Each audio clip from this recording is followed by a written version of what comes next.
देश विदेश की सभी खबरों से जुड़े रहने के लिए हमारे चैनल को सब्सक्राइब करें और बेल आइकन दबाना ना भूलें। हर खबर पर है हमारी पहली नजर।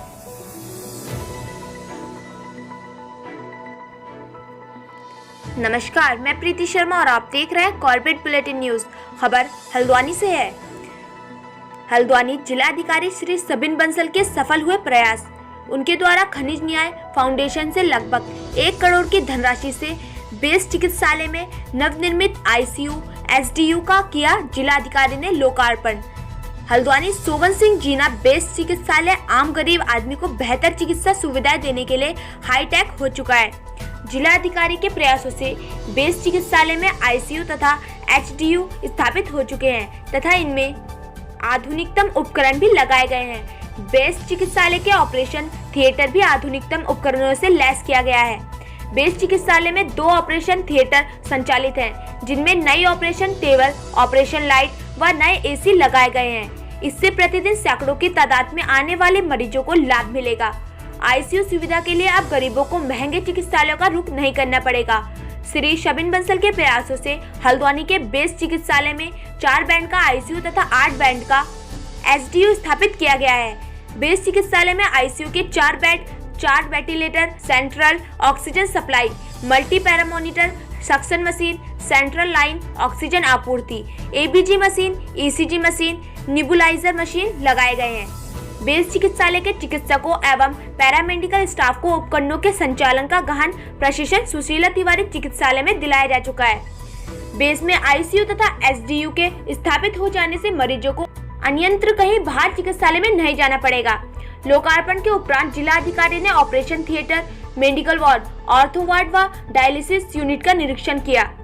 निरीक्षण के दौरान उन्होंने ऑर्थो वार्ड, मेडिकल वार्ड व ड्यूटी रूम में लाइट व्यवस्था मरम्मत कराने हेतु आंगन बनाकर प्रस्तुत करने के निर्देश अधिशासी अभियंता RES विनीत कुरेल को दिए। निरीक्षण के दौरान जिलाधिकारी मरीजों एवं उनके तीमारदारों से चिकित्सालय में भोजन व्यवस्था, सफाई, दवाओं आदि की जानकारी ली। उन्होंने उप जिलाधिकारी को निर्देश दिए कि वह सेंट्रल लाइन ऑक्सीजन कक्ष को बंद कक्ष में सुरक्षित कराएं तथा आईसीयू के संचालन हेतु बेस चिकित्सालय में जिन स्टाफ को प्रशिक्षण दिया गया है उनकी कार्य कुशलता का मूल्यांकन समय समय पर कराया जाए। कोरोना 19 संक्रमण को दृष्टिगत रखते हुए जिलाधिकारी श्री सबिन बंसल के निर्देशों पर बेस चिकित्सालय में सर्दी, खांसी, जुकाम तथा बुखार मरीजों के लिए अलग से फीवर क्लिनिक स्थापित कर दिया गया है। ऐसे मरीजों को बाहर से ही पृथक किया जाएगा तथा उनके लिए काउंटर नंबर 3 से पर्ची बनेगी तथा कक्ष संख्या 5 में उनकी ओपीडी होगी। आप देख रहे हैं हल्द्वानी से यूसुफ वारसी की रिपोर्ट। फिलहाल खबरों में इतना ही। बाकी खबरों के लिए देखते रहिए कॉर्पोरेट बुलेटिन न्यूज। नमस्कार।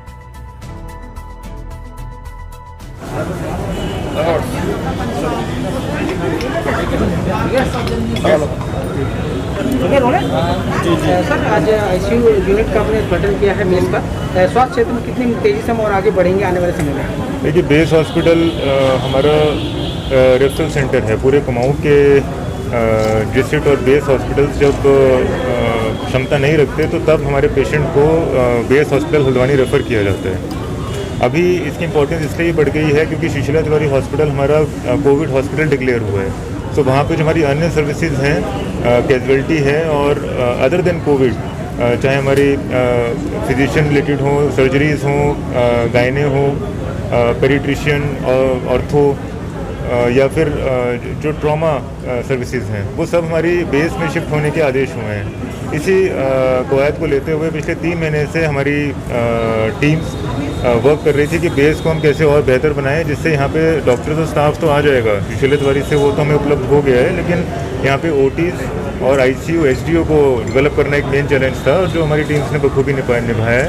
और आज हमारा 4 बेडेड आईसीयू और 6 बेडेड एचडीयू रेडी है। अभी जो क्रिटिकल केसेस हैं उनको हम प्राइवेट हॉस्पिटल्स में फिर कम रेफरल हो जाएगा और यहीं पे हमारी टीम्स ट्रेनिंग भी ले चुकी हैं और इसमें इवॉल्व करेंगी।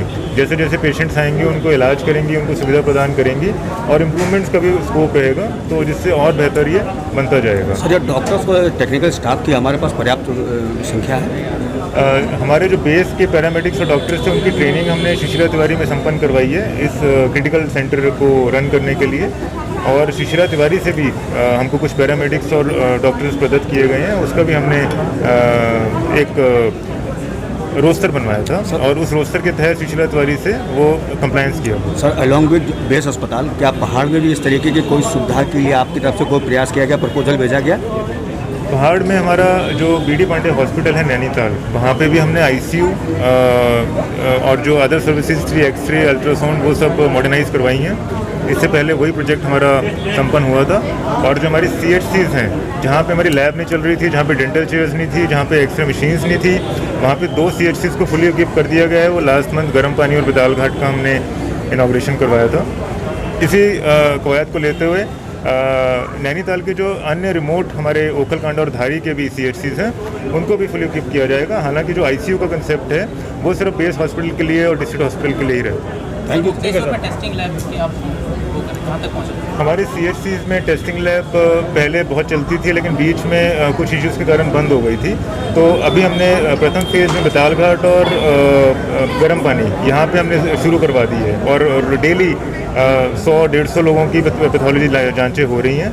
अब सेकंड फेज़ में हमारा यही लक्ष्य है कि हम धारी, ओखलकांडा और रामगढ़ यहाँ पे हम फुल इक्विप करें। सर मुक्तेश्वर में जो कोरोना टेस्टिंग लैब की आप उस पर जाएं? मुक्तेश्वर में जो IVRI की लैब है उसमें डिस्ट्रिक्ट लेवल से संपूर्ण फॉर्मेलिटीज़ पूरी की जा चुकी हैं। उनको माइक्रोबायोलॉजिस्ट चाहिए था, वो अटैच कर दिया गया है। उनको अपनी मशीन कैलिब्रेट करवानी थी, वो मशीन कैलिब्रेशन के लिए उनको फंड उपलब्ध करवा दिया गया और प्रोसेस गतिमान है। सिर्फ ICMR से उनका एक मेंटर इंस्टीट्यूट डिक्लेयर होता है जो सर्टिफाई करता है